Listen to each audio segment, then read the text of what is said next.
Oh yeah, let us continue to share the love. Yeah. Welcome again to TGM's Legal Nugget, where we share legal insight into societal issues and so on. So we want to appreciate you for being there, for subscribing to our YouTube channel, liking our page on Facebook, following us on Facebook and TikTok and Instagram. We so much appreciate you. So today, as part of our continuation on our financial crime series, we want to talk about insider trading as a financial crime in Nigeria.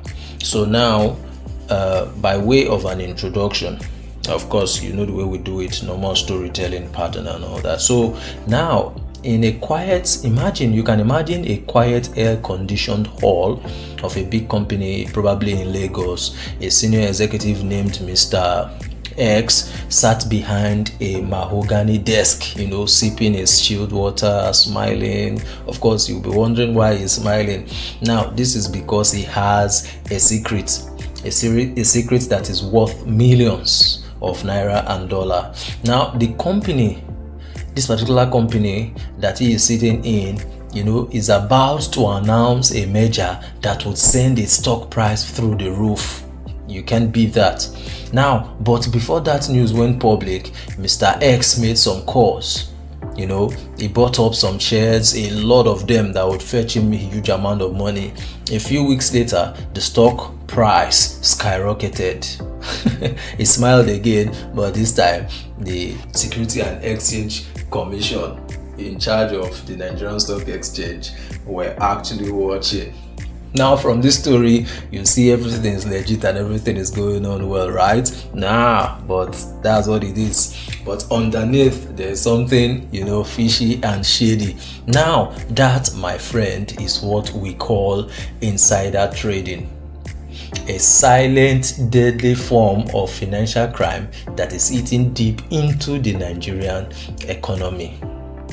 So now, for better understanding, let us try to see how we can define insider trading.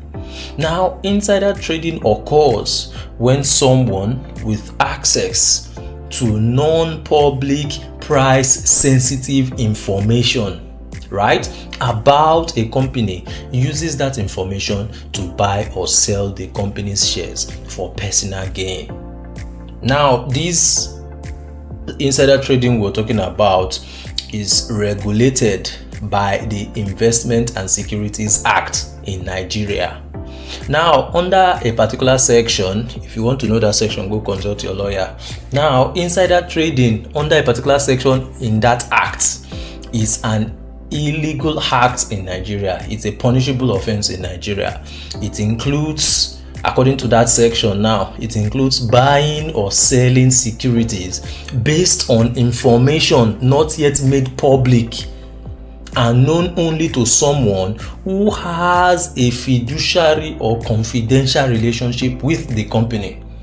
Fiduciary or confidential relationship means that person holds it as a responsibility, to keep information about that company, confidential, to keep it secret, to keep it sacred, and only use it when is required to by law. Right? Now, when we talk about insider trading, there are actually two sides to the coin, right? Now, we have the legal insider trading. You have those that are done usually by director buying shares and disclosing it properly.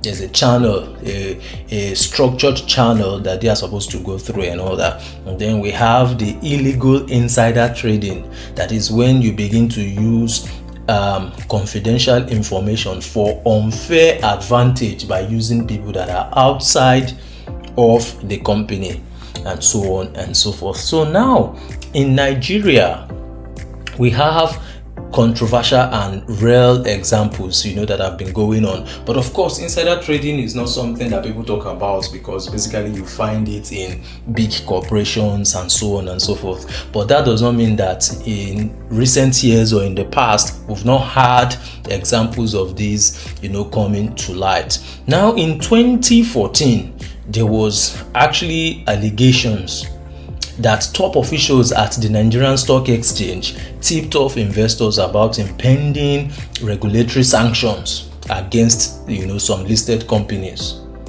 Right? Now, though the case was fizzled without arrest and so on and so forth, the ripple effects scared investors. When rumors begin to come up like this about certain activities within the Nigerian Stock Exchange, it begins to send a wrong signal to those who are involved, who are stakeholders, in that sector. Again, in 2020, whispers circulated in the financial circles that some directors in an oil and gas company listed on the Nigerian Stock Exchange, now I'm not going to mention the name here, offloaded millions in shares after secretly learning about a government revocation of an exploration license. Now, can you be that? Now, the public learned about this months later when the stock had already tanked.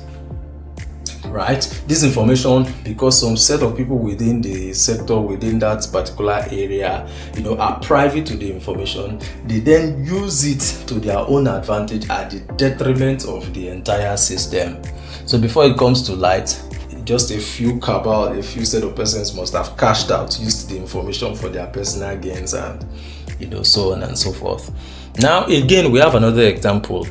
A former employee of an investment bank in Abuja was arrested, right, after he bragged on a WhatsApp group about having a shop log in the Securities and Exchange Commission. You can imagine. So you need to be careful what you put in public fora, so that they don't use it to haunt you at the end of the day. Now, he said he had a shop log who feeds him information within the Securities and Exchange Commission.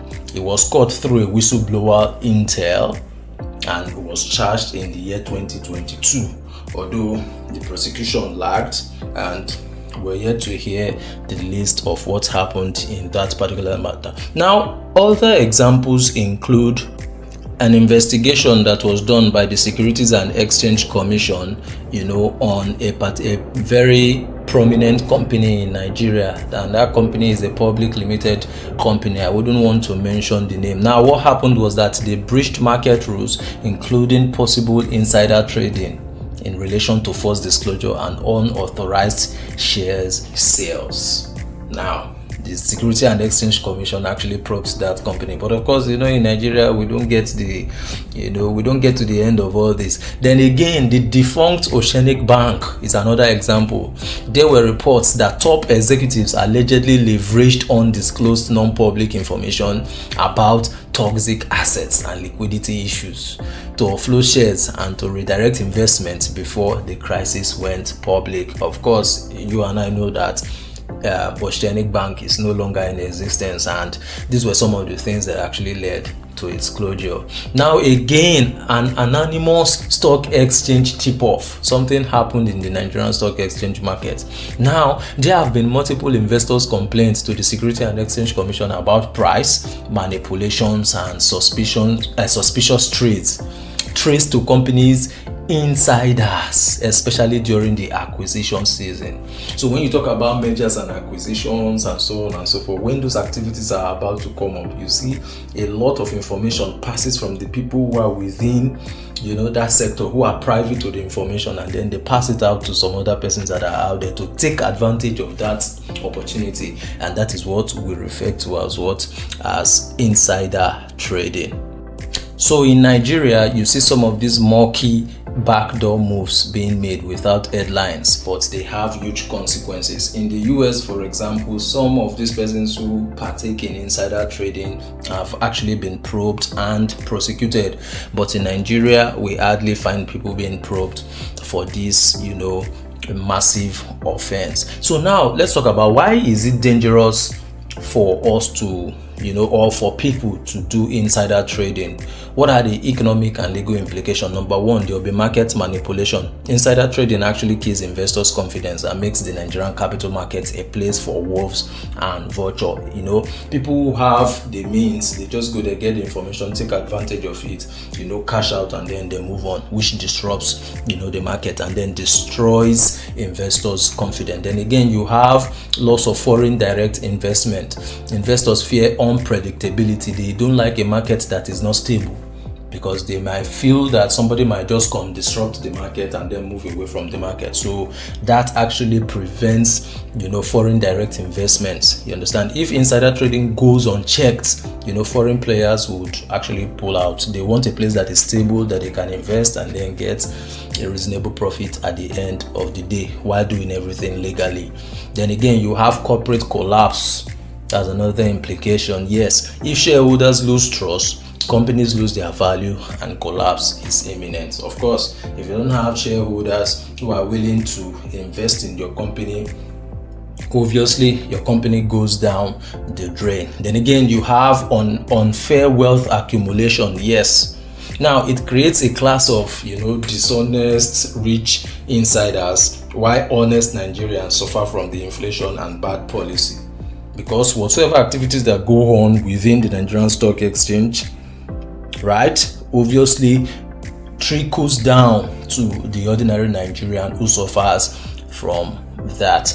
Then of course you talk about some legal implication under the Investment and Securities Act. A person convicted of insider trading can be liable to probably a fine of not less than 500,000 naira or not more than 5 million naira. Then the person can also be imprisoned for up to 7 years or could be liable for both. Now, how is insider trading done?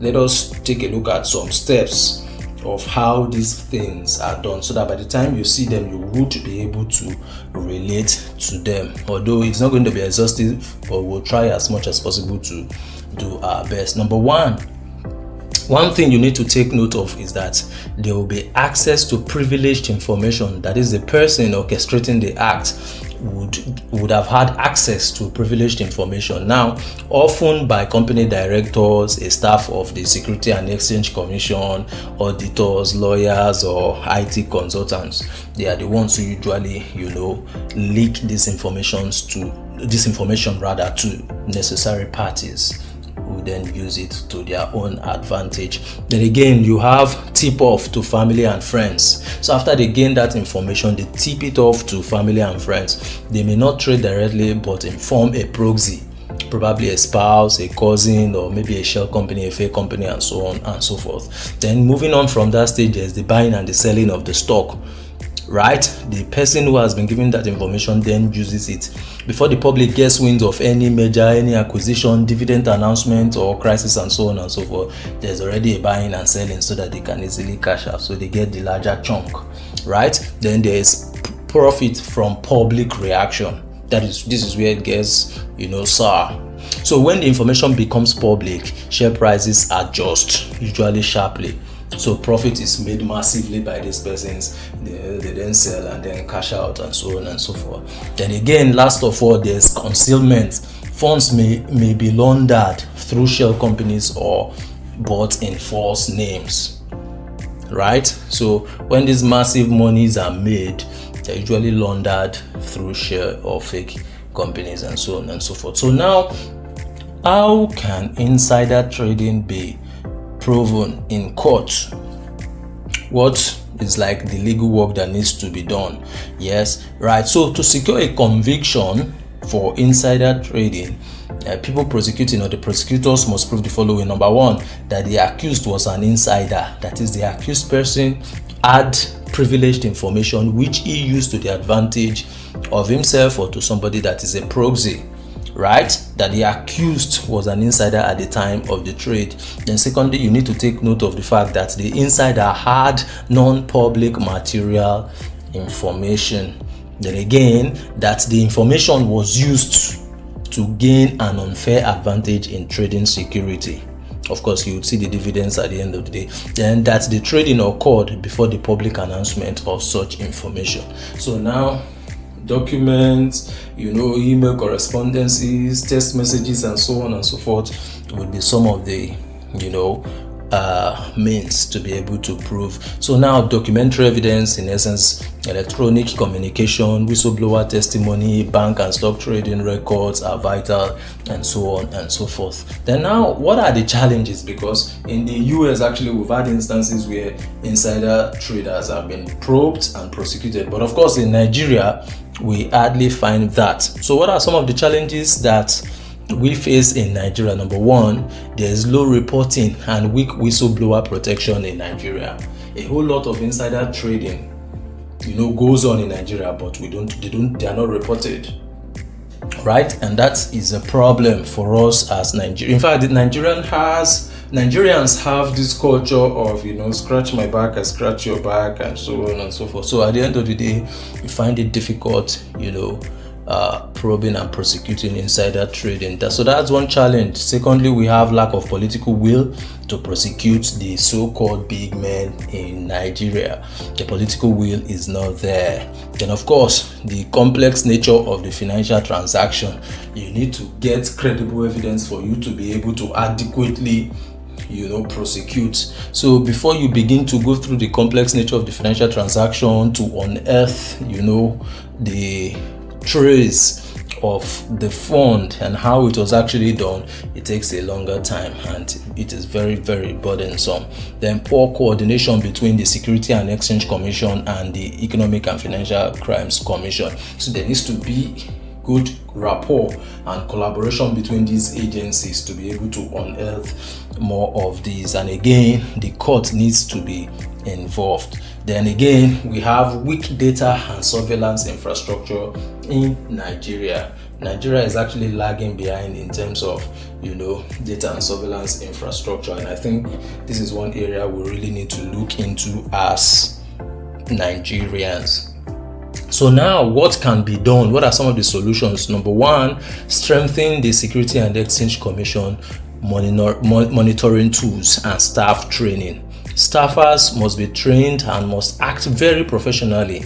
Yes. Number two, we need to encourage and protect whistleblowers. Most people are scared to come out to talk because they might not be adequately protected.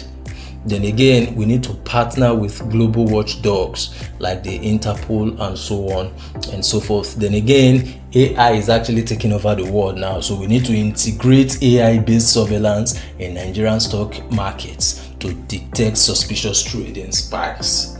Yes, of course, that is very, very important.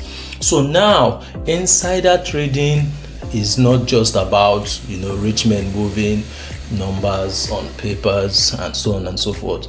It's actually theft from the Nigerian people. It is a breach of trust, a legal betrayal that widens the inequality gap, right, between Nigerians or amongst Nigerians. Nigeria must wake up and treat this crime like the economic crime or economic tracing that it is. Now, you may not see insider trading like you see armed robbery on the street and so on and so forth. But of course, you must believe me, it is just as dangerous as those other offenses. So, only quieter, slicker, and more destructive. That is what it is. Yes, it is quieter, it is slicker, it is more destructive. In fact, it is disguised in the form of a legal transaction, but of course, it is actually very destructive. So now that you're here, proceed to subscribe to our YouTube channel, follow us on Facebook and Instagram and TikTok, engage with our comments, share, like, and so on and so forth. Then again, this legal nugget is just to bring information to you. It is not a legal advice, so please act with discretion. Consult your legal expert, your legal practitioner for more detailed guidance if you are having a challenge, and so on and so forth. So thank you for being there. We'll see you again in our next video. Bye bye for now.